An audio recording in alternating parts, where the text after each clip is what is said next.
Film diawali dengan memperlihatkan seseorang yang sedang melakukan sebuah percobaan di sebuah laboratorium di Kolkata yang menghasilkan gas beracun dan berhasil membunuh tikus-tikus yang dijadikan korban percobaan. Scene kemudian beralih ke sebuah kereta yang full dengan penumpang. Seorang pria mendapatkan instruksi untuk mencari sebuah tas yang dicurigai berisi cairan gas beracun. Pria itu mencoba merebut tas seorang anak sekolah yang dibuli oleh teman-teman sepantarannya. Namun ternyata cairan gas beracun tersebut ada di tas seorang ibu yang menggendong anaknya yang sedang rewel karena ingin meminum susu. Salah satu penumpang melihat tas tersebut yang berisi dot susu dan berniat menyerahkan dot ke ibu itu. Namun tangannya tersenggol, dot itu terjatuh pecah dan gas beracun pun menyebar seketika, membunuh semua penumpang di dalam kereta.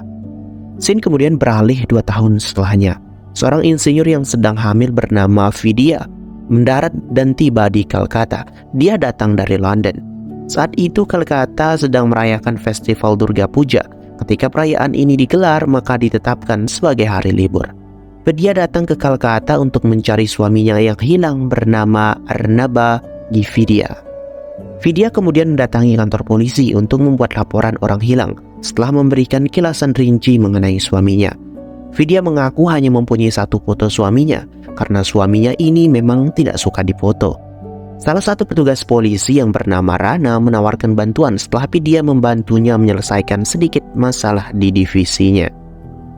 Setelah itu tiba-tiba Vidya merasa kurang enak badan akibat efek dari kehamilannya.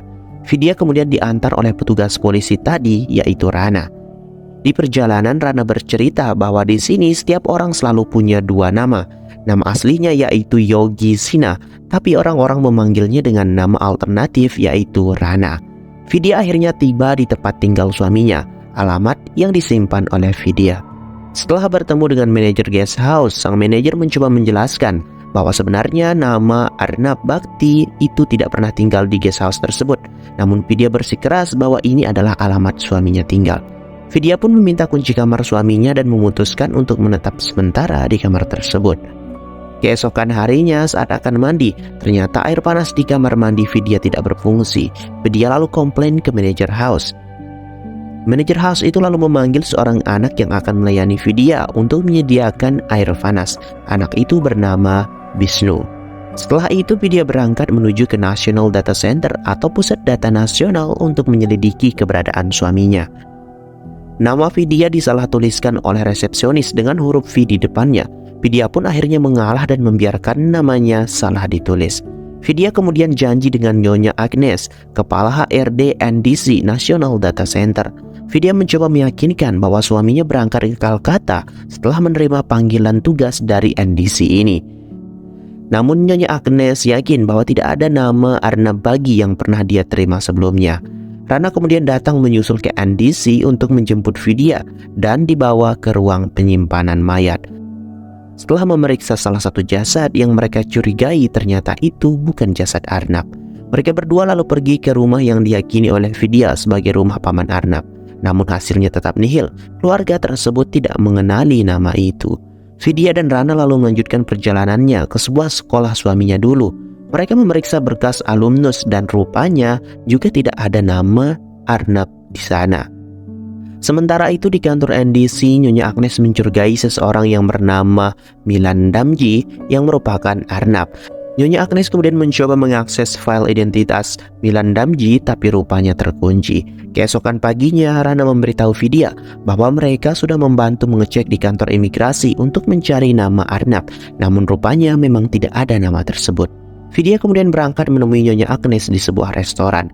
Nyonya Agnes memberitahu bahwa dirinya menyadari wajah suaminya itu sangat mirip dengan mantan karyawan NDC yang bernama Milan Damji dan arsipnya kemungkinan tersimpan di kantor lama NDC. Nyonya Agnes bercerita kalau dirinya mencoba mengakses filenya lewat komputer NDC, namun aksesnya ditolak dan menyebut nama Rashid Yagi yang merupakan supervisor sistem yang bisa membuka akses tersebut. Hanya saja waktu itu Rashid sedang cuti. Nyonya Agnes menyarankan Vidya untuk mengecek data Milan terlebih dahulu. Sementara di kantor agen asuransi jiwa, Bob Biswas merupakan salah seorang agen asuransi dicaci maki oleh bosnya. Lewat sebuah pesan multimedia, Bob menerima foto Agnes. Bob pergi menemui Nyonya Agnes. Sesampainya di sana, Bob langsung membunuh Nyonya Agnes. Ternyata Bob ini adalah seorang pembunuh bayaran yang menyamar menjadi agen asuransi jiwa. Sementara itu, upaya untuk mendapatkan catatan Milan menarik perhatian Biro Intelijen India di New Delhi. Kepala biro yang bernama Bhaskaran memerintahkan wakilnya Khan menuju Kolkata untuk menyelidiki kasus pembunuhan Nyonya Agnes yang sebelumnya mencoba akses file Milan Damji. Sesampainya di Kolkata, Khan menyuruh para polisi untuk mendatangkan Vidya untuk diinterogasi. Khan memperingatkan Vidya dengan kasar bahwa tidak ada nama Milan Damji di NDC. Mr. Khan menyuruh Vidya untuk menyelesaikan semua urusannya dan segera kembali ke London, tapi Vidya bersikeras mengabaikan peringatan tersebut. Khan akhirnya pergi, sementara Rana kembali menawarkan bantuan untuk mengantarkan Vidya pulang dan akan membantunya mencari informasi mengenai Milan Damji di kantor NDC. Di sisi lain, Bhaskaran memerintahkan Khan untuk tidak membuang waktu dan memberitahu Vidya siapa Milan Damji yang sebenarnya sekarang. Kemudian menelpon seseorang yang merupakan pensiunan Biro Intelijen bernama Bajpai dan memerintahkan untuk menemuinya di kantornya. Namun Bajpai menolak. Di sisi lain, Rana akhirnya mendatangi kantor NDC dan mencari tahu tentang Milan Damji. Namun operator komputer tidak menemukan nama tersebut. Yaji kemudian datang mempertanyakan izin otoritas Rana untuk mengakses file tersebut di kantornya. Di kantor polisi, Khan juga menemui Rana dan memarahinya serta menegur karena tanpa seizinnya dia tidak boleh masuk ke kantor NDC seenaknya untuk mengurusi kasus Nyonya Agnes dan misteri tentang Milan Damji. Setelah itu Rana menemui Vidya dan berusaha meyakinkan bahwa Milan Damji itu sebenarnya tidak ada. Vidya kemudian teringat dengan sebuah momen bersama dengan suaminya ketika melihat ibu-ibu yang mengenakan sari merah putih yang selalu dikenakan oleh orang-orang ketika hari terakhir perayaan Puja Durga. Kebiasaan buruk suaminya itu adalah selalu menuruti perkataannya, dan itulah saat pertama kali Vidya memaksa suaminya untuk menerima pekerjaan di Kolkata dan memberikannya oleh-oleh sari merah putih. Belum menyerah dalam pencariannya, Vidya teringat dengan perkataannya Agnes bahwa kemungkinan besar foto Milan Damji bisa mereka dapatkan di kantor lama NDC. Rana dan Vidya berniat untuk menyelinap masuk ke sana. Di saat bersamaan, Bob kembali menerima perintah untuk pergi ke kantor lama NDC untuk menemukan file Milan Damji. Vidya dan Rana pun akhirnya menyelinap masuk ke kantor lama NDC. Di saat bersamaan, Bob juga berusaha menyelinap masuk ke sana.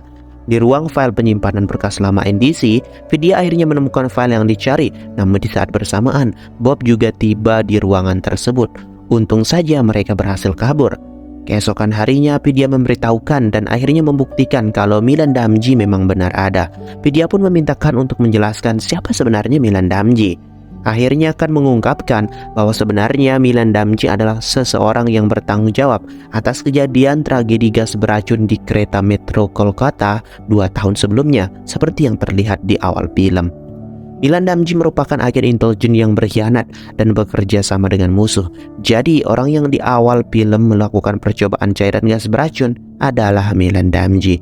Sementara Kepala Biro Intelijen Bhaskaran menemui Bajpai di kediamannya.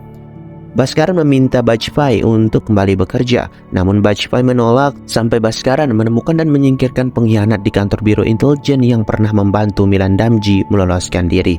Bajpai yakin bahwa pengkhianat itu adalah orang dalam dan orang terdekat mereka. Sementara itu Vidya mengemukakan 3 kemungkinan mengenai suaminya Arnab kepada Rana. Kemungkinan pertama, Arnab memang sengaja hilang dan pergi meninggalkan Vidya. Kedua, Arnab dan Milan Damji adalah orang yang sama. Dan yang ketiga, Arnab sadar dirinya sedang dalam masalah karena wajahnya mirip dengan Milan Damji. Untuk mengetahui lebih lanjut, mereka memutuskan pergi ke alamat yang tercatat di berkas file yang mereka temukan sebelumnya. Di perjalanan, Rana dan Vidya kini sudah semakin akrab. Mereka layaknya seorang sahabat. Vidya dan Rana akhirnya tiba di sebuah permukiman yang sangat kumuh. Mereka hanya mendapatkan surat yang ditujukan untuk Milan Damji, itu pun surat tagihan donor darah. Golongan darah Milan Damji tergolong langka. Seorang anak pesuruh dari penjual teh gerobak menceritakan apa yang dia ketahui tentang Milan Damji. Milan Damji sering ditemui oleh seseorang di dalam kamarnya. Vidya dan Rana kemudian menuju ke sebuah rumah sakit yang tertera di surat donor darah sebelumnya. Tapi di sana, mereka tidak menemukan banyak informasi penting kecuali ada seseorang yang meminta donor darah langka 2 tahun yang lalu. Mereka lalu pergi menemui seorang pekerja seni yang dulunya merupakan seorang mata-mata polisi dan memberikan informasi kalau dia pernah melihat dua orang di sebuah lokasi melakukan pertemuan rahasia. Namun mereka berdua tewas tertembak oleh orang yang tidak dikenal yang akhirnya membutuhkan donor darah tersebut dan informasinya masih tetap kabur. Vidya dan Rana harus mencari clue tambahan seorang dokter yang bernama Dr. Ganguly. Dr. Ganguly pun bersedia mengakses kembali informasi lama yang diminta oleh Rana dan Vidya. Namun sebelum menyampaikan informasi tersebut, Dr. Ganguly tewas dibunuh oleh Bob. Lewat file komputer Rana di kantornya, akhirnya mereka mendapatkan identitas kedua orang yang diceritakan oleh pekerja seni sebelumnya. Vidya pun kembali menceritakan kemungkinan mengenai clue yang berhasil mereka kumpulkan. Dua orang yang tewas tersebut ternyata adalah mata-mata polisi dan seorang agen pemerintah. Mereka berdua kemudian dibunuh oleh Milan Damji karena salah satu dari mereka tahu rencana dari Milan Damji. Tapi Milan Damji juga terkena tembakan yang menyebabkan dia kehilangan begitu banyak darah sehingga membutuhkan donor darah. Vidya pun meyakini ada orang dalam yang mencoba untuk membantu Milan Damji menutupi pengkhianatannya. Rana kemudian memastikan bahwa memang ada keterlibatan orang dalam NDC dalam kasus Milan Damji. Vidya kemudian membawa anak pedagang teh sebelumnya untuk mencari orang yang sering menemui Milan Damji, dan ternyata orang tersebut bernama R. Srindar. R. Srindar adalah seorang petugas teknis NDC, dan ternyata R. Srindar yang memberikan perintah kepada Bob untuk melakukan pembunuhan. R. Srindar kemudian mengirimkan foto Vidya ke Bob dan memerintahkannya untuk membunuh Vidya. Bob sebelumnya pernah berusaha membunuh Vidya dengan mendorongnya hampir terjatuh ke rel kereta api. Tapi entah apa alasannya, Bob waktu itu membatalkan niatnya dan hanya mengintimidasi Vidya. Bob mengikuti Vidya dari belakang dan kali ini bersiap untuk membunuh Vidya. Namun Bob gagal dan tidak sengaja menembaki seorang warga sipil dan kabur. Dalam upaya pelariannya, Bob tewas ditabrak kereta. Rana yang menyaksikan kejadian tersebut diam-diam mengambil ponsel Bob di lokasi kejadian. Setelah memeriksa ponsel Bob tersebut, mereka menemukan foto-foto korban yang diperintahkan untuk dibunuh, termasuk foto Vidya. Vidya yakin kalau yang mengirimkan foto tersebut adalah orang dalam NDC karena dia cuma punya satu foto cetak tersebut dan sempat memberikan salinannya kepada Nyonya Agnes. Vidya lalu menemukan alamat Ivy yang digunakan untuk mengirim instruksi kepada Bob untuk membunuhnya. Karena Vidya adalah orang IT dan software, maka dia dengan gampang melacak Ivy tersebut dan membawanya ke Ivy address yang dia yakini merupakan komputer milik R. Srindar. Setelah R. Srindar pulang kerja, Rana dan Vidya akhirnya menyelinap masuk ke ruangan kerja R. Srindar, dibantu oleh salah seorang karyawan NDC yang bernama Safna. Namun ternyata komputernya terkoneksi dengan HP-nya R. Srindar, sehingga R. Srindar tahu kalau ada yang mengakses komputernya. R. Srindar sadar bahwa ini adalah ulah Vidya, berlari kembali ke kantornya. Vidya pun berhasil memverifikasi alamat Ivy-nya. Sesampainya di ruangannya, R. Srindar sudah kehilangan jejak Vidya dan Rana yang kabur lewat jalur akses smoking room di belakang kantor. R. Srindar berusaha mengejar mereka, sementara Rana dan Vidya yang di tengah keramaian menelponkan untuk meminta bantuan. Vidya tidak sengaja menabrak jualan dan membuat mereka ditemukan oleh R. Srindar. R. Srindar dan Rana akhirnya berkelahi. Secara tidak sengaja Vidya menembak mati R. Srindar karena yang baru saja tiba kesal karena dia menginginkan R. Srindar hidup karena R. Srindar ini adalah kunci utama mereka untuk menangkap Milan Damji. Plot twistnya ternyata Rana adalah polisi yang bekerja di bawah arahan Khan. Inilah sebabnya kenapa Rana selalu dengan ikhlas mau membantu Vidya, karena ini harapan satu-satunya Khan untuk mengungkap kasus dan mengungkap Milan Damji. Kini salah satu cara untuk mengungkap semuanya adalah dengan keahlian Vidya dalam meretas isi komputer R. Srindar. Pengungkapan data komputer R. Srindar dimulai. Singkat cerita, akhirnya Vidya mengungkap semua kode berupa kombinasi huruf, namun tidak satu pun dari mereka yang paham mengenai kode tersebut. Rana yang melihat handphone Mr. Khan meminjamnya dan mengetikkan kode tersebut, ternyata menunjukkan nomor telepon Bhaskaran, kepala Biro Intelijen. Dan kali ini tuduhan beralih ke atasan Mr. Khan, yaitu Bhaskaran. Mr. Khan kemudian meminta kepada Vidya untuk membantunya mengungkap misteri Milan Damji dan Arnab suaminya. Vidya menelpon Bhaskaran dan memberitahunya bahwa dia telah mendapatkan dokumen sensitif dari kantor R. Srindar, lalu meminta Bhaskaran untuk membantu menemukan suaminya dengan imbalan dokumen yang telah dia dapatkan itu. Tapi Bhaskaran malah menyuruhnya untuk melapor ke kantor polisi setempat. Mendengar reaksi Bhaskaran, kecurigaan mereka memudar dengan sendirinya. Namun tidak lama setelahnya, Vidya mendapatkan telepon dari nomor tidak dikenal yang memperingatkan Vidya bahwa dia harus menyerahkan dokumen ke penelpon jika ingin suaminya masih hidup. Khan menduga kalau penelpon ini adalah Milan Damji. Setelah itu, di hari terakhir perayaan Durga Puja, Rana memberikan Vidya sari merah putih untuk permintaan maafnya dan mengatakan bahwa jika Arnab ditemukan, dia akan meminta bayaran sehingga itu akan menjadi pemberian Arnab untuknya. Vidya memaafkannya. Rana lalu mendapatkan kabar bahwa Milan Damji telah tiba di Kolkata hingga menyadari bahwa sebenarnya Vidya sengaja dijadikan umpan tanpa memperhitungkan nyawanya oleh Mr. Khan. Mr. Khan akan melakukan apa saja untuk menangkap Milan Damji, termasuk dengan mengorbankan Vidya. Vidya akhirnya pergi menemui Milan Damji di lokasi perayaan hari terakhir Durga Puja. Dengan mengenakan sari pemberian Rana tadi, disusul oleh Rana dan Khan beserta polisi, akhirnya Vidya bertemu dengan orang yang dia cari selama ini, yaitu Milan Damji. Milan Damji kemudian memaksa Vidya untuk menyerahkan dokumen yang dia maksud. Namun Vidya tidak percaya begitu saja. Hingga akhirnya Milan Damji menendang perut Vidya yang sedang hamil. Perlahan Milan Damji mendekati dan menodong pistolnya bersiap untuk membunuh Vidya. Dan ternyata faktanya Vidya tidak hamil. Dia ternyata telah memalsukan kehamilannya dengan perut palsu.